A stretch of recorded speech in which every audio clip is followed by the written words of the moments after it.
नमस्कार. इंडी रेडिओच्या या विशेष कार्यक्रमात आपलं स्वागत. या विशेष कार्यक्रमात आज माझ्यासोबत आहेत पत्रकार आणि प्राध्यापक, माध्यम विषयाचे प्राध्यापक अभिषेक भोसले. या विशेष कार्यक्रमात आपण बोलणार आहोत दानिश सिद्दीकी या नुकतंच ज्याचं निधन झालं अफगाणिस्तानमध्ये वॉर टाईम रिपोर्टिंग करत असताना किंवा कॉन्फ्लिक्ट रिपोर्टिंग करत असताना ज्याचं निधन झालं, या फोटो जर्नलिस्ट असलेल्या पत्रकाराचं निधन झालं. तर त्या संदर्भानं आपण ही थोडीशी चर्चा आणि त्याचा एक आढावा घेणार आहोत. फोटो जर्नलिझम आणि त्या सर्व क्षेत्रासंदर्भात किंवा माध्यम क्षेत्रातल्या काही घडामोडींबद्दलचा आपण आढावा घेणार आहोत. तर त्या संदर्भात आपण बोलूयात. अभिषेक, स्वागत अभिषेक तुमचं इंडी रेडिओमध्ये. धन्यवाद प्रथमेश. ओके. सो आपण याच्यापासून सुरुवात करूया की दानिश सिद्दीकी नक्की होते कोण. दानिश सिद्दीकी हे नाव तसं पाहायला गेलं तर आपण जसं इतर फोटो जर्नलिस्ट सोबत होतं तसंच दानिश सिद्दीकीसुद्धा काही विशेष फोटोग्राफ जोपर्यंत पॉप्युलराईज झाले नाहीत किंवा व्हायरल झाले नाहीत तोपर्यंत फार असं नावाजलेलं नाव होतं किंवा फार असं असं म्हणता येत नाही. सो त्याच्या थोड्याशा त्याचा जो राईज आहे as a well non photo journalist त्याच्याबद्दल थोडंसं सांग. बरोबर. खूप मागं न जाता आपण आत्ताबद्दलच बोलूयात की तुम्हाला जर आठवत असेल सगळ्या ह्या श्रोत्यांना की जेव्हा कोरोनाची दुसरी लाट आली होती तेव्हा दिल्लीमधल्या एका स्मशानभूमीचा ड्रोनमधून घेतलेला किंवा बर्ड व्ह्यू अँगलनी घेतलेला फोटो खूप व्हायरल झाला आणि दुसऱ्या लाटेची तीव्रता काय हे आपल्या सगळ्यांसमोर आलं आणि भारतातल्या बहुतांश न्यूजपेपरने तो फोटो लावला होता. पण तेव्हा हा फोटो कोण काढला यापेक्षा रॉयटर्सच्या कोणीतरी फोटो जर्नलिस्टने हा फोटो काढला होता एवढीच चर्चा खूप मोठ्या प्रमाणात होती. पण आत्ता जेव्हा 4-5 दिवसांपूर्वी दानिशची अफगाणिस्तानमध्ये कंधारमध्ये जेव्हा हत्या झाली किंवा त्याचा मृत्यू झाला तेव्हा सडनली हे फोटो बाहेर आले आणि आपल्या लक्षात आलं की ह्याचं दानिश सिद्दीकीचं काम किती मोठं होतं एकंदरीत फोटो जर्नलिझममध्ये. तर बेसिकली पुलित्झर अवॉर्ड जेव्हा मिळाला तेव्हा खरं तर हे नाव खूप चर्चेत आलं की भारतीय वंशाचा किंवा भारतामध्ये जन्मलेल्या कोणीतरी फोटो जर्नलिस्टला पुलित्झर एवढा मानाचा पत्रकारितेमधला पुरस्कार मिळाला आहे रोहिंग्यांचं रिपोर्टिंग करण्यासाठी. तर बेसिकली ही पार्श्वभूमी होती की ह्या पार्श्वभूमीवर सगळं दानिशचं नाव चर्चेत यायला लागलं. बरोबर. पण असं एक आपण म्हणूया की पॉप्युलॅरिटी आणि वेल नोन यातला जो फरक असतो थोडासा की वेल नोन म्हणजे त्याच्या फ्रॅटर्निटीमध्ये किंवा माध्यमांमध्ये जे माध्यमकर्मी म्हणतो आपण किंवा माध्यमाशी संबंधित लोक आहेत त्यांना कदाचित त्याचं नाव माहीत पडलं असेल पुलित्झर नंतर किंवा काही सजग वाचकांना माहीत पडलं असेल. मात्र जनमानसावरती त्याच्या कामाची छाप मला वाटतंय जसं तू म्हणालंस की त्यानं जी दुसऱ्या लाटेची कोविडच्या फोटोग्राफी केली आणि मायग्रंट क्रायसिस जेव्हा सुरू होता, जेव्हा पहिल्या लाटेत नंतर लॉकडाऊन जेव्हा लादला गेला त्यानंतरचं, सो ते काम त्याचं जास्त पॉप्युलर झालं आणि खऱ्या अर्थानं पॉप्युलर झालं. कारण आपण त्या काळचं थोडंसं आठवलं तर सोशल मीडिया असेल किंवा वेगवेगळी माध्यमं असतील, वेब पोर्टल्स असतील, त्यांनी सगळ्यांनी त्यानं केलेले जे फोटोग्राफी होती त्याची जी आयकॉनिक म्हणावीत अशी ती छायाचित्र होती ती त्याने ती वापरत होते आणि ती फिरत होती सगळीकडे. बरोबर प्रथमेश. आणि ह्याच्यात आणखीन एक गोष्ट आपण जोडली पाहिजे की दानिश सिद्दीकी एका न्यूज एजन्सीसोबत काम करत होते. बरोबर. त्यामुळं त्या फोटोंचा जो रीच आहे म्हणजे एखाद्या माध्यम संस्था म्हणजे फक्त न्यूज पेपर किंवा टेलिव्हिजनसोबत काम करणं आणि एखाद्या न्यूज एजन्सीसोबत काम करणं म्हणजे खरं तर हा अफगाणिस्तानमधली जी घटना घडली सगळी त्याची पण ती पार्श्वभूमी लक्षात घेतली पाहिजे की तालिबानने आता म्हणजे अमेरिकेचं सैन्य आता वापस चाललंय आणि तालिबानचा होत असलेला राईज हे सगळं कव्हर करणं, तिथं जाऊन कव्हर करणं हे एखाद्या वर्तमानपत्रासाठी हे खूप जिकरीचं काम आहे, ते शक्यही नाही. पण तिथं रॉयटर्स सारखीच एखादी न्यूज एजन्सी जाऊ शकते.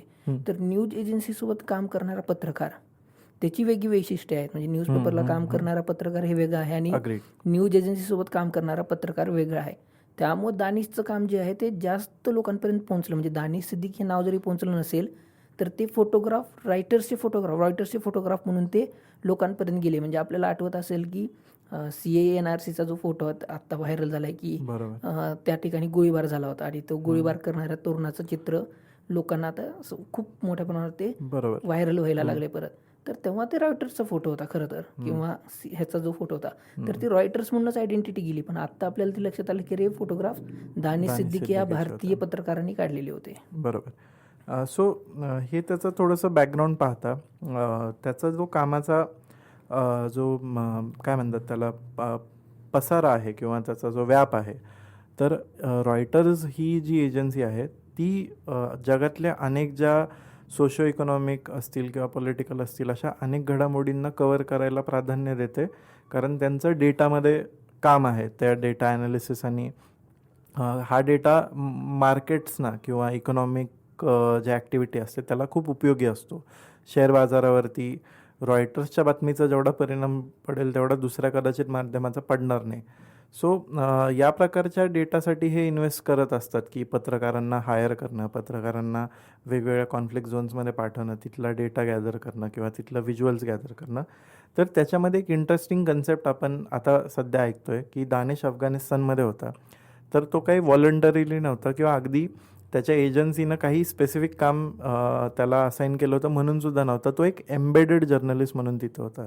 तर हे एम्बेडेड जर्नलिझम काय असतं त्याच्याबद्दल थोडंसं सांग. ओके, हे एम्बेडेड जर्नलिझम म्हणजे एक गोष्ट लक्षात ठेवली पाहिजे की ज्या ठिकाणी कॉन्फ्लिक्ट आहे त्या ठिकाणी बातमी असते, ठीक आहे, आणि ती बातमी लोकांपर्यंत पोहोचली गेली पाहिजे. हे थोडं आपण सविस्तर बोलायचा प्रयत्न करूयात, कारण हे समजणं खूप गरजेचं आहे. म्हणजे जेव्हा LOCवरती काहीतरी ॲक्टिव्हिटी चालू असते, कॉन्फ्लिक्ट चालू असतो, ती बातमी आपल्याला आपल्या सरकारकडून येते, बरोबर. ठीक आहे, आणि सरकार त्यांच्यानुसार ती बातमी देते. म्हणजे खूप वेळेला असं होतं की LOCवरती जर समजा भारत आणि पाकिस्तान या कंटेक्समध्ये जर आपण बघितलं तर भारत सरकारसुद्धा म्हणतं की पाकिस्तानी आमच्यावर हल्ला केला, पण त्याच दिवशीचा जर तुम्ही डॉन बघितला तर पाकिस्तानसुद्धा म्हणतं की भारताने आमच्यावर हल्ला केला आहे.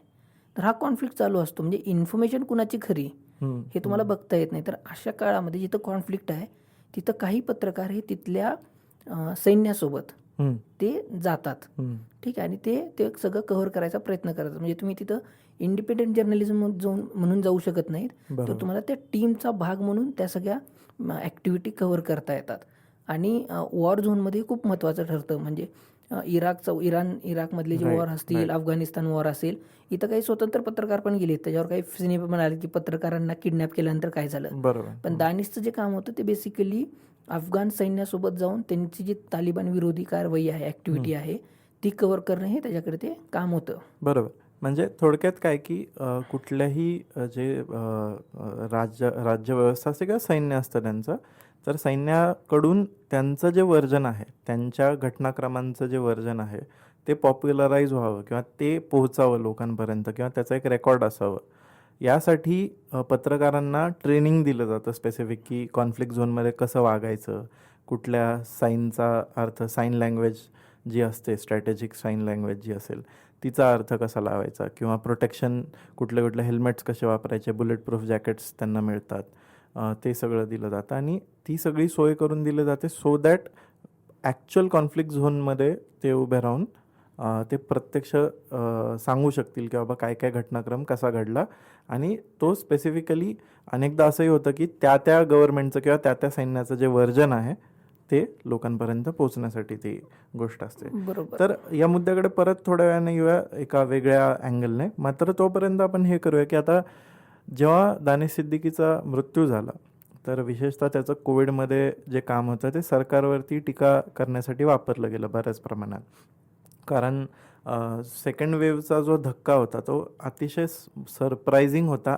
अगदी सरकारच्या अनेक समर्थकांसाठी सुद्धा तो एक सरप्रायझिंग धक्का होता की एवढ्या मोठ्या प्रमाणात विध्वंस झाला भारतामध्ये, एवढे मृत्यू झाले, खूप लोकांच्या जवळजवळचे नातेवाईक असतील, प्रियजन असतील, त्यांचे मृत्यू झाले किंवा त्यांनी स्ट्रगल पाहिला तो सर्व कोविडचा. आणि पहिल्यांदा ती दाहकता कोविडची समोर आली. आणि मला वाटतं की दानिशच्या फोटोजमधून किंवा दानिश आणि दानिशसारख्या पत्रकारांच्या फोटोजमधून आणि वार्तांकनातून ती दाहकता खऱ्या अर्थानं तिचा व्याप कळला, त्याचा जो स्कोप होता, जे ब्रेड्थ होती त्याची, ती कळली त्या पूर्ण इश्यूची.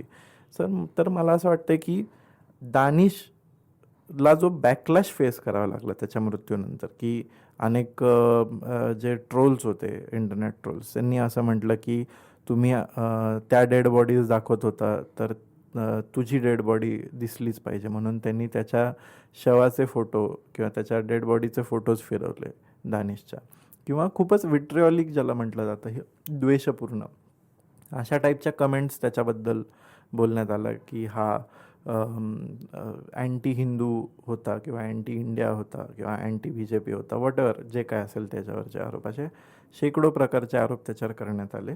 तर त्याचं काम फक्त यापुरतं सीमित होतं का? बरोबर. हा मुद्दा खूप महत्त्वाचा आहे प्रथमेश. खरं तर पहिल्यांदा हे जे बॅकलॅश आलं त्याबद्दल आपण पहिल्यांदा बोलूयात आणि त्याच्या कामाबद्दल आपण बोलूयातच पुढे सलग. एक गोष्ट लक्षात घेतली पाहिजे की जेव्हा कोरोनाची लाट भारतामध्ये आल्याने लाखो लोक जेव्हा पायी सगळे घरी जायला लागले, ते मी सांगणं किंवा आपण आत्ता ज्या पद्धतीनं बोलतोय त्या पद्धतीनं बोलणं आणि ते एखाद्या दृश्यामधून ते लोकांना दाखवणं, हे खूप फरक आहे. म्हणजे समजा त्याच्यावरती जर फोटो न वापरता जर मी पेपर जरी प्रकाशित केले असते, बरोबर, तर त्याचे जे परिणाम साधला गेला असता त्यापेक्षा एक फोटोचा परिणाम हा खूप मोठा असतो. बरोबर. आणि ती जी दाहकता आहे, म्हणजे दानिशनी काढलेले जे फोटो असतील त्याच्यातून ती दाहकता सगळी समोर आली, कारण ते दिसत होतं आणि मला जेव्हा दिसतंय तेव्हा मी ते जोडून घेऊ शकतो. बरोबर. ठीक आहे. आणि म्हणजे तू IT सेक्टरमधले एक मुलगा आणि मुलगी त्यांच्या आईच्या गळ्याला पडून रडतायत, हा जो फोटो आला, किंवा हॉस्पिटलमधले त्या स्ट्रेचरवरती लोक ऑक्सिजन लावून पडलेली आहेत स्ट्रेचरवरती. तर हे इथल्या व्यवस्था कुठल्या पातळीवरती अपयशी झालेली आहे. आणि हे फक्त इथपर्यंत मर्यादित नाही. आता आपल्या देशामध्ये स्वातंत्र्याची 75 सुरू होत असताना हे सगळं पोस्टमॉर्टम होतं या व्यवस्थेचं, फोटोग्राफ्समधून झालेलं. आणि हे आणखीन एक गोष्ट लक्षात घेतली पाहिजे की दानिशची पत्रकारिता, म्हणजे दानिश हा 38 वर्षाचा फोटो जर्नलिस्ट आहे आणि त्याचं करिअरचा जर आपण ग्राफ बघितला तर 2014 पासून भारतामध्ये हिंदुत्ववादी BJPचं सरकार आहे. ठीक आहे. आणि ह्या काळामध्ये ज्या घडामोडी घडल्यात, म्हणजे तो भारतात काम करत होता, तर साहजिक आहे की तो ज्या पद्धतीचे फोटो काढतोय ते सरकारच्या विरोधीच असणार आहेत. बरोबर. ठीक आहे. तर तेही समजलं पाहिजे की कोणत्या परिस्थितीमध्ये तो काम करत होता. म्हणजे असं तुम्ही म्हणू शकत नाही की काँग्रेसच्या काळातली त्यांनी फोटो काढलेले असणार, पण मागची खूप इनिशियल स्टेज, पण त्यांना जेव्हा आता तो पोलीसचा आवाज मिळाला, तो रॉयटर्सचा चीफ फोटो जर्नलिस्ट होता आणि भारतात मागचे 7 वर्ष आपण जर म्हणालो की BJPचं सरकार आहे आणि मॉब लिंचिंग असतील, CNRCचं आंदोलन असेल, आर्टिकल 370 काढून टाकणं असेल, कोरोनाची लाट असेल, 2019 मधील लोकसभेची इलेक्शन असेल, ह्या सगळ्या गोष्टी घडल्या ना, तर त्या गोष्टीमध्ये तो फोटोग्राफी करत होता. म्हणजे समजा इथं जर मुंबईवर जो टेररिस्ट अटॅक झाला असता, तो जर आत्ता झाला असतं तर त्याला ते काम करावंच लागलं असतं, ते आत्ताही आलंच असतं. तर हे एक समजून घेतलं पाहिजे की फोटो जर्नलिस्ट कोणत्या परिस्थितीमध्ये काम करतात. दुसरा मुद्दा की त्याच्यावर जे ब्लॅकलिस्ट झालं त्याच्याबद्दल आपण बोललं पाहिजे. एक मुद्दा आहे की त्यांनी जे दिल्लीचा फोटो काढला स्मशानभूमीचा, त्याच्यात लोकांनी ते फोटो सांगितले की बघा हे जाणं म्हणजे हिंदू परंपरेशी निगडीत आहे आणि हे फक्त हिंदूंचेच कसे फोटो काढलेत. तर दानिशनी मुस्लिम कब्रिस्तान आहेत त्याचेही फोटो काढले होते, पण ती दाहकता समोर येण्यासाठी ते फोटो अनेक माध्यमांनी वापरले. त्याच्यात दानिश सिद्दीकीची चूक नाहीये. म्हणजे मला वाटतं की दानिश एवढा एथिकल जर्नलिस्ट, फोटो जर्नलिस्ट कदाचितच खूप अपवादात्मक असे पत्रकार असतात. आणि दुसरं की दानिशच्या कामाबद्दल, दानिशचं काम हे होतंच की NRCचे आंदोलन कव्हर करणं असेल, फार्मर प्रोटेस्ट कव्हर करणं असेल. पण मी दानिशच्या इंस्टाग्राम अकाउंटवरती जात होतो, तर मुंबईजवळ मुंबईपासून 140 किलोमीटरवरती डेंगणमाळ नावाची जागा आहे. अशा लोकल एकदम ठिकाणी सुद्धा दानिशचं काम होतं. म्हणजे त्या गावामध्ये पाणी मिळत नाही किंवा दुष्काळ आहे म्हणून त्या गावातले पुरुष 3-3, 4-4 लग्न करतात. या स्टोऱ्याही आपल्याला दानिशच्या ह्याच्यामध्ये दिसतात. दानिशच्या ह्याच्यामध्ये गणपती उत्सवातले सुद्धा फोटो दिसतात. दानिशच्या ह्याच्यामध्ये वारीचेही फोटो दिसतात. दानिशच्या फोटोग्राफीमध्ये तुम्हाला मराठवाड्याचा दुष्काळ सुद्धा दिसतो. तर हे सगळे विषय त्यांनी कव्हर केले गेले आहेत. पण काय होतं की अशा वेळेला टीका करण्यासाठी म्हणून किंवा आपल्या सरकारवरती टीका केलेली आहे म्हणून काहीतरी मेल्यानंतर सुद्धा त्याचं कामाचं महत्त्व कमी करण्यासाठी ह्या पद्धतीचं ट्रोलिंग करणं इथली परंपरा आता बनत चाललेली आहे. दुसरी एक गोष्ट त्यातली मला जी खरं तर खूपच चिंताजनक वाटते या सगळ्याच्यामध्ये की आता यापुढे काहीच बोलायचंच नाही का, म्हणजे काही सांगायचंच नाही का. समजा ठीक आहे हिंदूंच्या चिता होत्या असं म्हणूया की हिंदूंच्या चिता होत्या म्हणूनच दाखवल्या असं जरी म्हटलं तर हिंदूंना हा फीडबॅक नकोच आहे का, म्हणजे की हिंदूंना हा फीडबॅक द्यायचाच नाही का की हिंदू मरत आहेत, म्हणजे जो व्यक्ती गेला कोविडमुळे तो सुद्धा हिंदूच होता ना. तर मला वाटतं की दुसऱ्या लाटेमध्ये ज्यांच्या घरामध्ये ऑक्सिजन न मिळाल्यामुळे नातेवाईक गेले किंवा घरातला सदस्य गेलाय किंवा ज्याला बेड मिळाला नाही म्हणून गेलाय, मला वाटत नाही की ही लोक ह्या पद्धतीनं काही ट्रोल करत असतील. ठीक आहे. अगदीच तर ज्यांना आणखीन तिसऱ्या लाट येणार असं आहे, अगदीच त्यामुळे मला वाटतं की आपल्याला एक पत्रकाराचं मृत्यूचा जय जयकार करायचा का आपली सिस्टीम व्यवस्थित नीट करायची व्यवस्थित आहे, करायचे. त्याच्यावर आपण विचार केला पाहिजे. तिसऱ्या लाटेमध्ये म्हणजे आत्ताच कळत आहेत की काही लहान मुलांना आता कोरोनाची लागण व्हायला लागली आहे. अगदीच अगदीच. तर तेव्हा कळेल की आपल्या माझ्या घरातल्या जर लहान मुलाला ऑक्सिजन मिळाला नाही म्हणून जर मी दानिश सिद्दीकीला शिव्या देऊन जर मला ऑक्सिजन मिळणार असेल किंवा त्यांनी केलेल्या रिपोर्टिंगला जर पूर्णपणे कम्युनल अँगल देऊन जर सोडून देता येत असेल तर दॅट्स ओके फॉर देम. हा म्हणजे एक्झॅक्टली. तर म्हणजे जे अटळ सत्य आहे किमान त्याच्यासमोर आता डोळे झाक करून दानिश सिद्दीकी हा फक्त तुमचा डोळा आहे एका अर्थानं. ते तुमचे समाजाचा नजर आहे समाजाची. तो दानिश सिद्दीकी आणि त्याच्यासारखे अनेक मेहनती जे फोटो जर्नलिस्ट आहेत किंवा इवन जर्नलिस्ट आहेत जे तुमच्यापर्यंत वेगवेगळ्या प्रकारची माहिती घेऊन यायचा प्रयत्न करत आहेत आणि वेगवेगळ्या प्रकारे माहिती आणत असतात रोज. तर त्याच्यापासून तुम्ही लपून फार तर फार तुम्ही तुमचं जे तात्पुरतं दुःख आहे, तुम्हाला होणारी जी वेदना आहे तुमच्या आवडत्या पक्षाबद्दल किंवा तुमच्या आवडत्या सरकारबद्दल किंवा तुमच्या आवडत्या व्यक्तीबद्दल किंवा तुमच्या अगदी आवडत्या IAS अधिकाऱ्याबद्दल, असं त्याच्याबद्दलही प्रेम असू शकतं.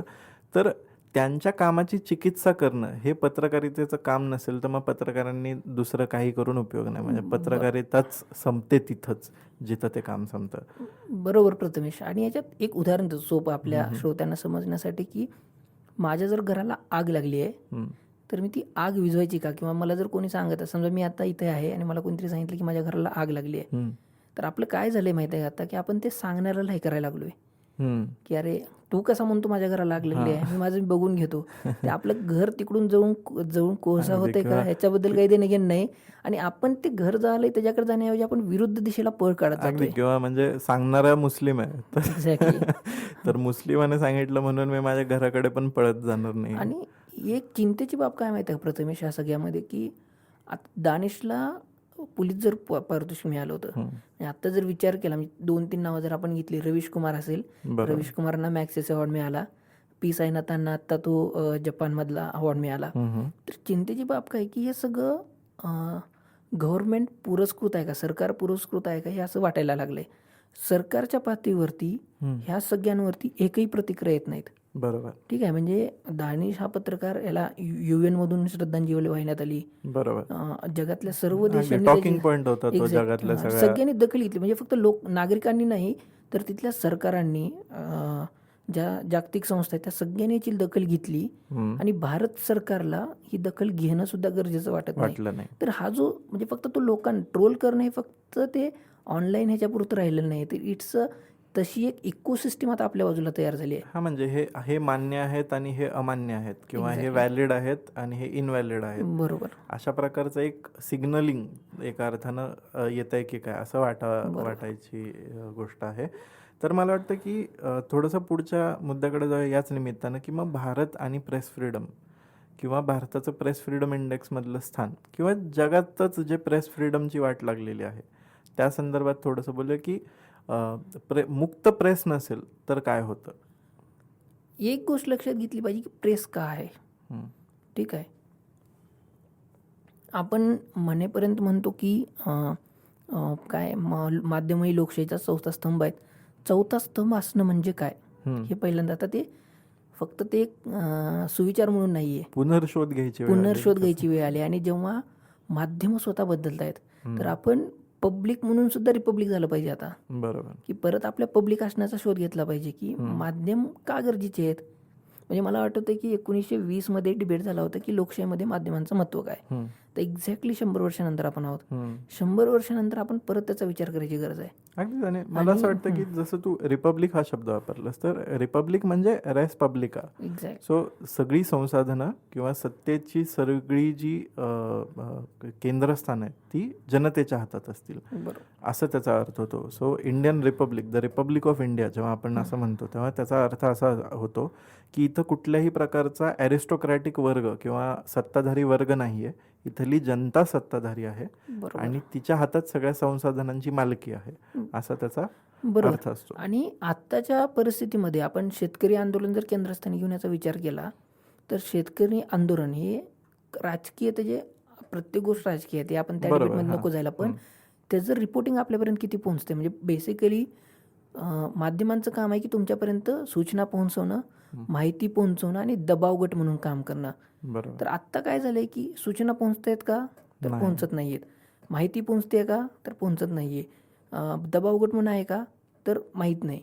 पण मी सगळ्या माध्यमांना एकाच तराजूमध्ये मोजणार नाही. अगदीच नाही. कारण हे का गरजेचं आहे, आत्ता भारतामध्ये तू जसं म्हणालास की प्रेस फ्रीडम इंडेक्सबद्दल, की आत्ताच काही दिवसांपूर्वीची गोष्ट आहे की नरेंद्र मोदींचं नाव प्रेस फ्रीडमचा प्रिडेटर म्हणजे मारक म्हणून किंवा भक्षक म्हणून ते भक्षक, आता हां. समोर आलेलं आहे.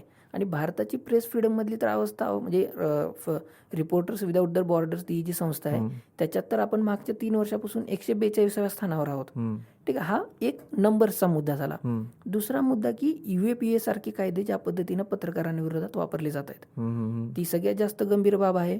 म्हणजे मणिपूर सारख्या राज्यामध्ये गोमूत्रामुळे कोरोना बरं होत नाही हे फेसबुकवर लिहिल्यामुळे सुद्धा अगदीच. UAPA सारखा गुन्हा दाखल केला जाऊ शकतो. अगदीच. तिसरी गोष्ट की ह्या सगळ्यांना समर्थन कुणाचं आहे, ही जास्त चिंतेची गोष्ट आहे. अगदीच. म्हणजे तो आपण डिस्कस केलंच की म्हणजे ते कुठून तरी तो एक सिग्नल येतोच आहे की कोण आपल्या फेवर मधला आहे आणि कोण आपल्या फेवर मधलं नाही. बरोबर. एक लक्षात घेतली पाहिजे गोष्ट की आता ही UAPA कायदा कुणाच्या विरोधात वापरला जातोय, हा म्हणजे टाइम्स नाव बद्दल विरोधात आहे का, नाही. तो आज तकच्या विरोधात आहे का, नाही. ही कोणती माध्यम आहेत हे लक्षात घेतलं पाहिजे. News click, the wire, scroll, ट्विंट, लंडॉम, NDTV. तर मग आत्ता हे ठरवलं पाहिजे की आपल्याला मीडिया कुणाला म्हणायचंय.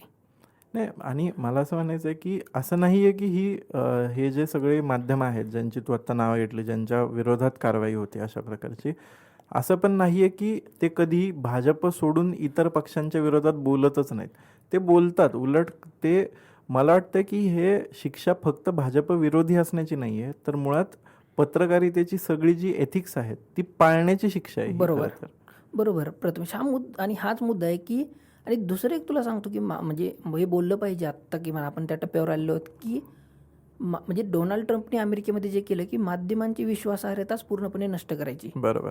मग तो चांगला वाईट मीडिया असं राहणारच नाही. अगदीच. भारतातही ते चालू आहे की मीडिया संपवायचा, आणि त्याच्यामध्ये ही जी आत्ता आपण नावं घेतली ही माध्यमं काहीतरी करायचा प्रयत्न करतात आणि they are stick to the. म्हणजे मला एका अर्थाने असं थोडंसं सॉरी डिस्टर्ब करतो, मी इंटरप्ट करतोय, पण एक मला असं म्हणावं वाटेल की आता समजा चीन असेल किंवा नॉर्थ कोरिया वगैरे ही जी उदाहरणं दिली जातात दरवेळेस फ्रीडमबद्दल किंवा अभिव्यक्ती स्वातंत्र्याच्या गळचेपीबद्दलची, तर इथं किमान आहे ना जे काय आहे ते पूर्ण कम्प्लीट ब्लँकेट सेन्सरशिप आहे की म्हणजे नाहीच बोलायचं.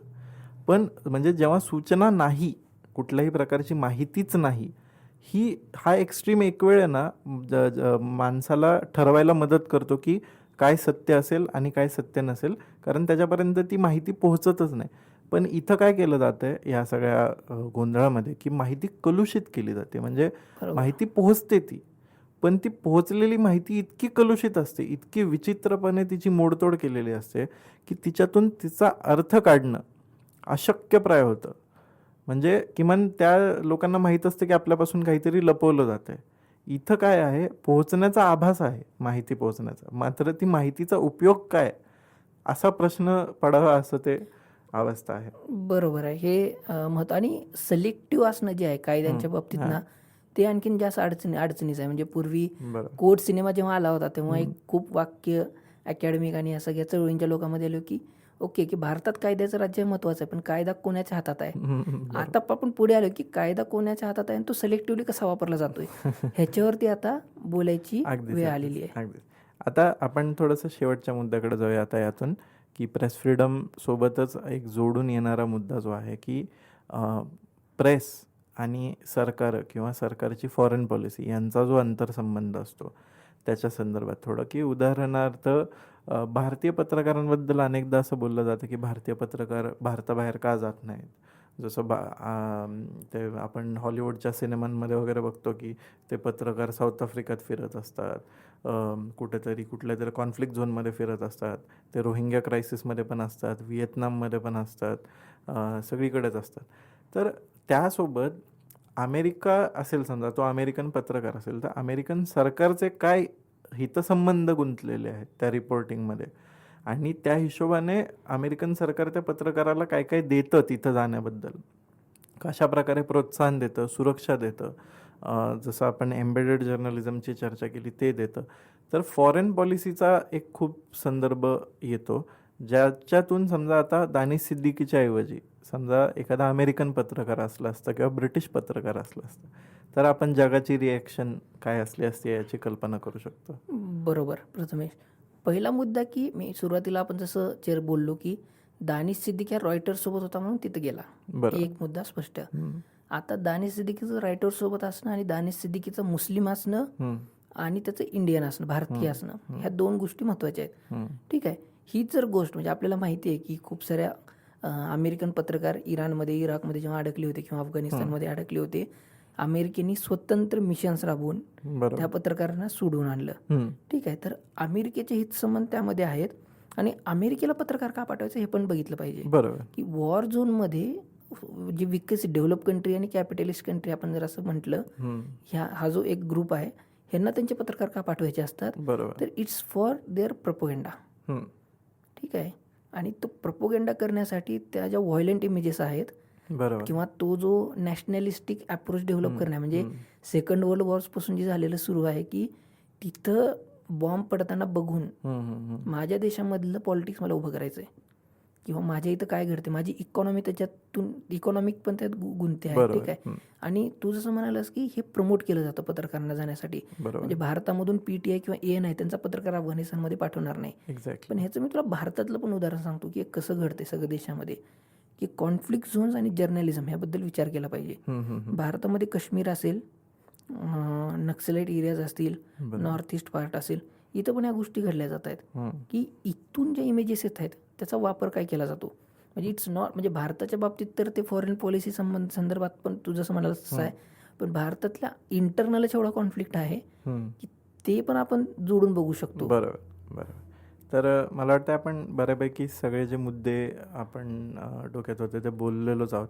फक्त एक मला त्यातला मुद्दा मला वाटतं राहून गेला, तो म्हणजे तालिबाननं जे स्टेटमेंट जाहीर केलं की फॉरेन पॉलिसी संदर्भात आपण चर्चा करत असताना ते पण बोललं पाहिजे की तालिबाननं असं स्टेटमेंट तू सांगितलंस की तो भारतीय आहे हे आम्हाला नाही, माहिती द्यायला हवी होती. नाही, त्यांनी असं सांगितलं की आमच्या भागामध्ये जे पत्रकार येत आहेत ते पत्रकार आहेत, कोणी जर येत असेल बाहेरचा नागरिक तर किंवा प्रेसवाला, तर त्याची माहिती आम्हाला तुम्ही द्या, त्याला काही होणार नाही याची आम्ही खात्री देऊ. आता हे खूप इंटरेस्टिंग स्टेटमेंट आहे खरं तालिबानच्या बाजूनं. नाव दे आर टेलिंग की power is in hour hand. Exactly, they are behaving like state. ते राज्य व्यवस्था किंवा शासन व्यवस्था आहेत याप्रमाणे ते वक्तव्य केलेलं आहे त्यांनी. ते फक्त एक टेररिस्ट ग्रुप नाही. बरोबर. आणि यामध्ये बरंच आणखीन एक गोष्ट फक्त आपल्या चर्चेतून सुटू नये म्हणून, की फोटो जर्नलिस्ट जे आहेत त्यांचं महत्त्व एकदा आपण ओळखलं पाहिजे. बेसिकली भारताच्या परिस्थितीमध्ये, म्हणजे आता काश्मीरमध्ये काही हालचाली होत आहेत, नक्सलाइट एरियाज आहेत, नॉर्थ ईस्टमध्ये आहे, तर इथली बघा पत्रकाराचं काय असतं की तो न्यूजरूममध्ये बसून प्रेस रिलीजवरती काम करू शकतो, पण फोटो जर्नलिस्ट हा तिथं जाऊन ते व्हिज्युअल्स पाठवत असतो आणि त्याचा परिणाम पूर्ण देशभर होत असतो.